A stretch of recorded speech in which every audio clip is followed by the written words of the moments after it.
Hello दोस्तों, स्वागत है आपका। मैं हूं जय चतुर्वेदी। आज आपके लिए लेकर आए हुए जीएस का एनटीपीसी का सेट, जिसमें आपको डेली की डेली जो मैं 40 क्वेश्चन कराता हूं उसी को लेकर आज मैं आगे बढ़ रहा हूं। चलिए देखते हैं पहला क्वेश्चन क्या है आपका। आपकी तैयारी कहाँ तक पहुँची है? ये रही, देखिए ये रहा आपका पहला क्वेश्चन।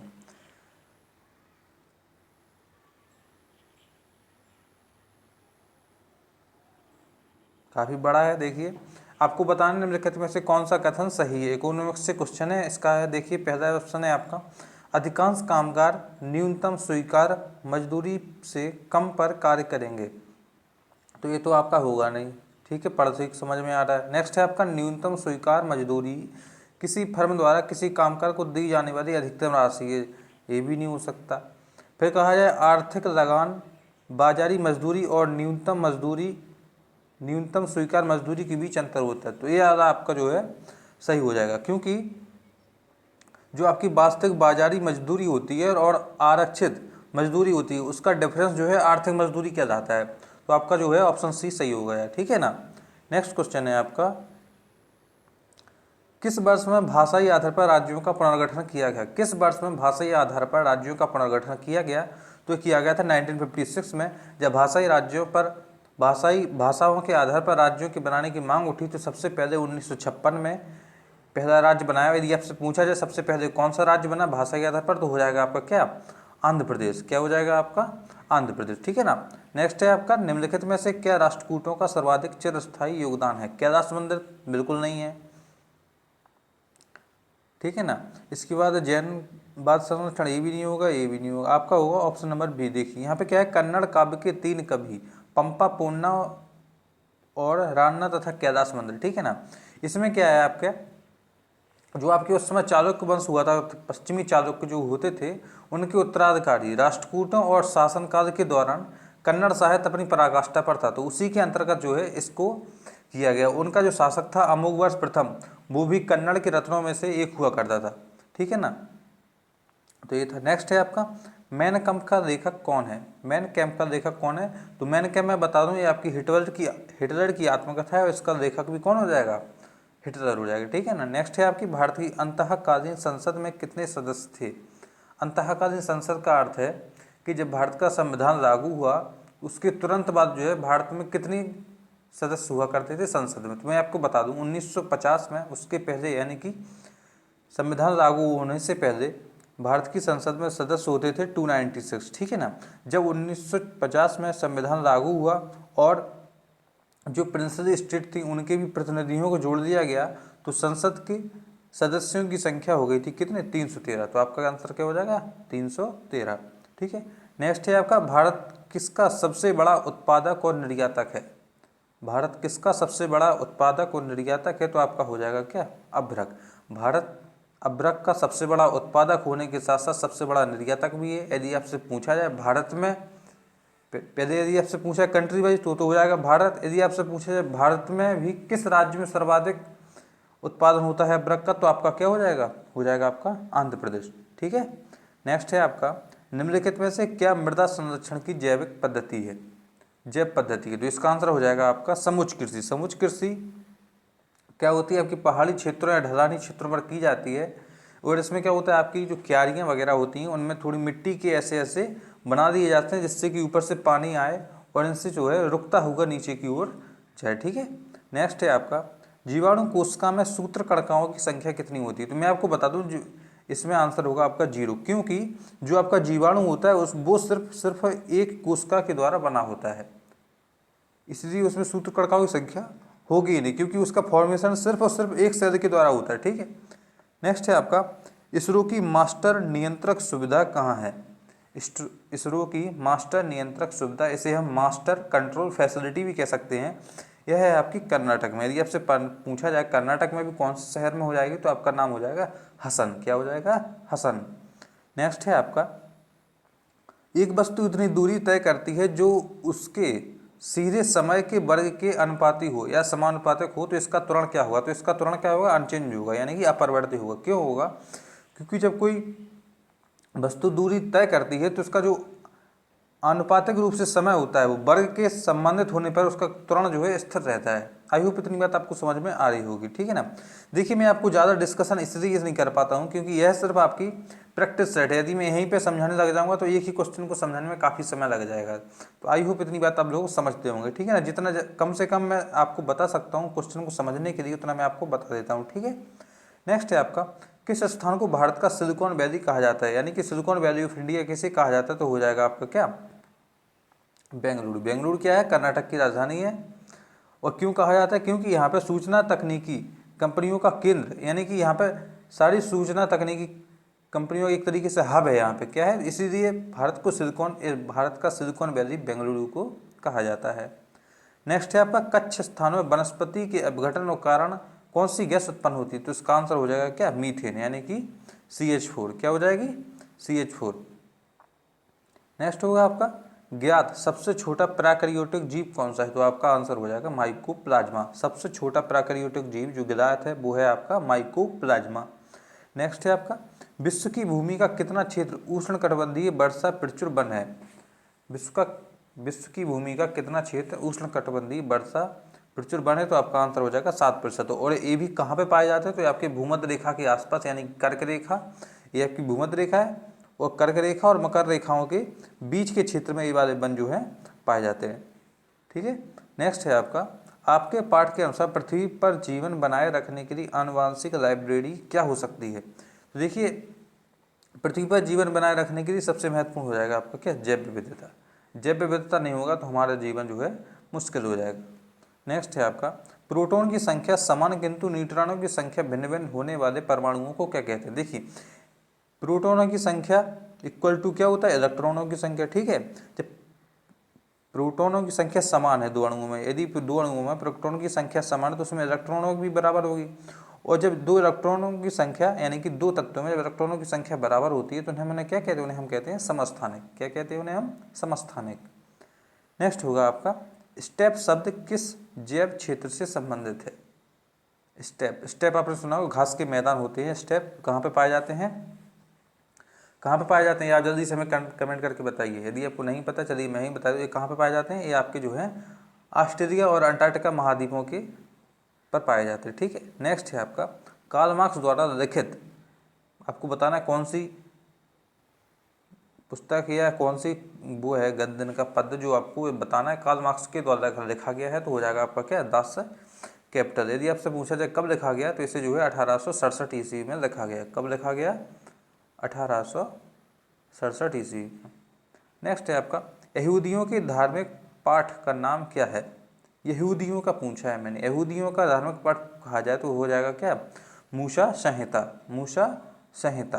नेक्स्ट होगा आपका, निम्नलिखित में से कौन अंग्रेजी का प्रसिद्ध लेखक है, अंग्रेजी का प्रसिद्ध लेखक हो जाएगा आपका मुल्कराज आनंद। कौन हो जाएगा, मुल्कराज आनंद। मुल्कराज आनंद एक भारतीय अंग्रेजी लेखक थे, वे समाज में गरीब वर्ग के लोगों को जीवन का वर्णन किया करते थे अंग्रेजी भाषा में। नेक्स्ट है आपका, किस शहर में राष्ट्रीय हरित प्राधिकरण NGT की पीठ नहीं बनाई गई, यानी कि 4 ऑप्शन है, मैंने 3 जगह तो बनाई गई होगी, एक जगह होगी जहाँ पे नहीं बनाई होगी, उसका नाम आपको बताना है, तो हो जाएगा आपका क्या, बेंगलोर। क्या हो जाएगा, बेंगलोर। नेक्स्ट है आपका, 1 हॉर्स पावर किसके बराबर होता है, 1 हॉर्स पावर किसके बराबर होता है, ये होता है आपका 746 वाट। किसके बराबर होता है, 746 वाट। नेक्स्ट होगा आपका, जनगणना 2011 के अनुसार दिल्ली की जनसंख्या घनत्व लगभग कितना है। दिल्ली का जनसंख्या घनत्व की बात की जाए तो हो जाएगा आपका 11,300। कितना हो जाएगा, 11,300। देखिए जनगणना 2011, जब तक नई जनगणना नहीं आती है, एक क्वेश्चन जनगणना से हर पेपर में आता है, तो आप कृपया करके 2011 का जो जनगणना है उसके सारे आंकड़े एक बार पढ़ लीजिए। जी एक क्वेश्चन आपको सारे एग्जामों में पक्का 100% मिलेगा, ठीक है। चलिए नेक्स्ट है आपका, दिल्ली के मुख्यमंत्री की नियुक्ति कौन करता है। वैसे तो केंद्र शासित प्रदेशों के जो केंद्र शासित प्रदेशों में मुख्यमंत्री होते ही नहीं हैं, लेकिन सिर्फ 2 स्टेट ऐसे हैं जो हैं आपके, दिल्ली और पुदुचेरी। बाकी स्टेटों में क्या होते हैं, लेफ्टिनेंट गवर्नर ने हम लेफ्टिनेंट गवर्नर भी कहते हैं। यदि आपसे पूछा जाए दिल्ली और पुदुचेरी में जो मुख्यमंत्री होते हैं उनकी नियुक्ति कौन करता है, तो हो जाएगा आपका कौन, प्रेसिडेंट हो जाएगा, ठीक है। नेक्स्ट है आपका, निम्नलिखित उदाहरणों में से किसमें एक एथलीट का त्वरण वेग अधिकतम होता है? आपको बताना है या यूँ कहें कौन से पथ पर जब कोई व्यक्ति दौड़ेगा तो उसका जो है त्वरित वेग सब सर्वाधिक होगा। त्वरित वेग कब होगा उसका अधिक? जब वह एक वृत्ताकार पथ पर दौड़ेगा। कब होगा? वृत्ताकार पथ पर दौड़ेगा। देखिए यदि वो अष्टकोण यानी कि उल्टे सीधे पथ पर दौड़ेगा तो ठीक तरीके से दौड़ भी नहीं पाएगा। आयताकार है तो भी नहीं दौड़ पाएगा वो। क्यों? क्योंकि साइड की वजह से उसको दौड़ने में भी प्रॉब्लम होगी। लेकिन जब कोई वृत्ताकार पथ होता है तो वो जो है अपने एक नियत वेग से जितनी स्पीड से चाहे वो जो है वहाँ पे दौड़ सकता है। नेक्स्ट है आपका ध्वनि की दृढ़ता जो दोहराए प्रतिबिंब का परिणाम होती है उसे क्या कहा जाता है? सिंपल सा क्वेश्चन है, थोड़ा लैंग्वेज इसकी घुमा दी, क्या हो जाएगा आपका? प्रतिध्वनि, जिसे हम ई को कहते हैं। नेक्स्ट है आपका निम्नलिखित में से किस उच्च न्यायालय ने हाल ही में अपने क्षेत्र में भिक्षावृत्ति को गैर कानूनी मानने से इनकार कर दिया है? तो आपका हो जाएगा कौन? Delhi high court. कौन हो जाएगा? Delhi high court. नेक्स्ट होगा हाल ही में भारत का पहला पुलिस संग्रहालय दिल्ली में खुला है, इसका उद्घाटन किसके द्वारा किया गया है? दिल्ली में खोला गया है, आपको बताना इसका उद्घाटन किसके द्वारा किया गया है? तो इसका उद्घाटन जो है हमारे प्राइम मिनिस्टर नरेंद्र मोदी जी के द्वारा किया गया है। नेक्स्ट है आपका निम्नलिखित में से कौन सा शहर भारत 6 चरण ईंधन नियम लागू करने वाला प्रथम शहर बन गया है? कौन हो जाएगा? तो हो जाएगा आपका कौन? दिल्ली। कौन हो जाएगा आपका? दिल्ली हो जाएगा। इसने 1 अप्रैल 2018 को दिल्ली अपने वाहनों के लिए उच्चतम उत्सर्जन मानकों यानी कि भारत 6 चरण ईंधन नियम को लागू करने वाला देश का पहला शहर बन गया है। 2018 में इसने जो है लागू किया था। हाल ही के दिनों में सबसे विनाशकारी ज्वालामुखियों में से एक केलाउगी ज्वालामुखी रहा है, वह कहाँ पर स्थित है? केलाउगी ज्वालामुखी आपको बताना है कहाँ पे हो, तो ये हो जाएगा आपका हवाई में। कहाँ पे हो जाएगा? हवाई में। हवाई आपका एक द्वीप है। मनुष्य में एक संयोजी ऊतक के उदाहरण को पहचानिए। आपको बताना संयोजी ऊतक का उदाहरण कौन सा है जो मनुष्य के अंदर पाया जाता है? तो आपका आंसर हो जाएगा क्या? हड्डी। हड्डी ही तो है संयोजी ऊतक आपका।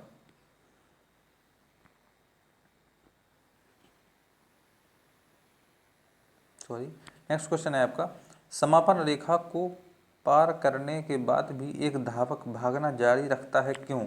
ये देखिए आपका फिजिक्स का क्वेश्चन है। क्यों? पहला ऑप्शन है आपका उसके जूतों और जमीन के मध्य घर्षण उसका रेखा से आगे बढ़ने का कारण बनता है। गति की जड़ता उसे आगे बढ़ने देती है। नेक्स्ट है आपका स्थिरता की जड़ता उसे रोकने के लिए कुछ समय देती है। यह सुनिश्चित करना चाहता है कि उसने रेखा पार कर ली। देखिए ये तो आपका बिल्कुल भी नहीं होगा। ठीक है, इसका आंसर होगा गति की जड़ता उसे आगे बढ़ाती है। क्योंकि यदि वो एकदम रुकेगा, क्योंकि देखिए जमीन है वो तो स्थिर अवस्था में है, लेकिन जो धावक है वो दौड़ रहा है तो वो पूरा गतिज अवस्था में है। यदि वो स्थिर अवस्था में बहुत काफ़ी तेज दौड़ रहा है और नीचे की जमीन स्थिर है, यदि वो एकदम रुकेगा तो वो गिर जाएगा। इसीलिए वो रेखा पार करने के बाद भी थोड़ा थोड़ा दौड़ता है। किसके कारण होता है? गति की जड़ता जो है उसे आगे ले जाती है। क्योंकि इतनी गति में होता है कि एकदम वो नहीं रुक सकता है। यदि एकदम से रुकेगा तो जमीन आपकी स्थिर अवस्था में, वो आपका गतिज अवस्था में, तो क्या होगा? वो गिर जाएगा। इसीलिए जो है गति की जड़ता उसे आगे ले जाती है। नेक्स्ट है आपका 2019 में प्रवासी भारतीय दिवस कहाँ पर आयोजित किया गया? कहाँ पे किया गया? ये किया गया आपका वाराणसी में। कहाँ पे किया गया? बनारस में। नेक्स्ट होगा आपका दिए गए भारतीय परमाणु वैज्ञानिकों में से भारत के परमाणु ऊर्जा आयोग के वर्तमान अध्यक्ष कौन है?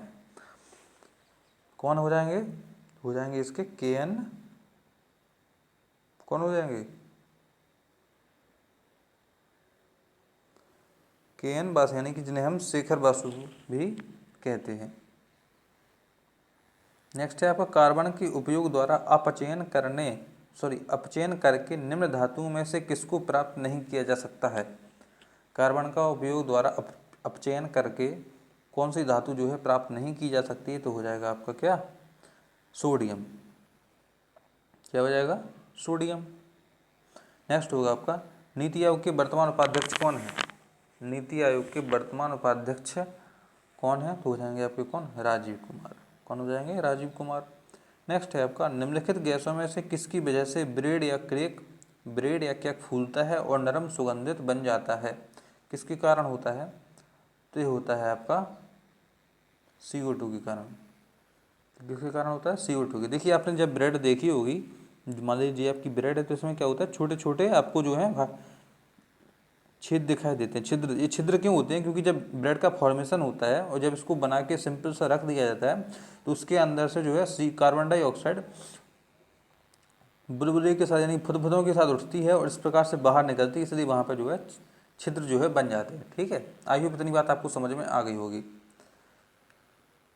पुस्तक ट्रेन टू पाकिस्तान, पुस्तक यानी कि पुस्तक का नाम है क्या? ट्रेन टू पाकिस्तान, जिसमें भारत के विभाजन को व्यापक रूप से दर्शाया गया है। किसके द्वारा लिखी गई है? तो यह जो है आपकी लिखी गई है खुशवंत सिंह के द्वारा। किसके द्वारा लिखी गई है? खुशवंत सिंह के द्वारा। नेक्स्ट है आपका तीसरे आवर्त के तथ्यों में कक्षों की संख्या कितनी होती है? यदि आपने पीरियोडिक टेबल याद देखी होगी या आपको याद होगी तो आप इसका आंसर कर दे जाएंगे। कितनी हो जाएगी? कितनी हो जाएगी बताइए जल्दी से।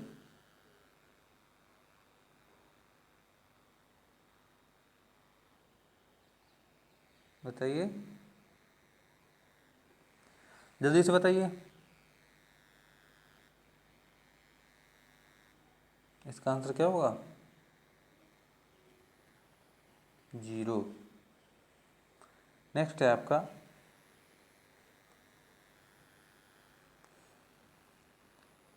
भारत में खाद्य प्रसंस्करण क्षेत्र के बारे में।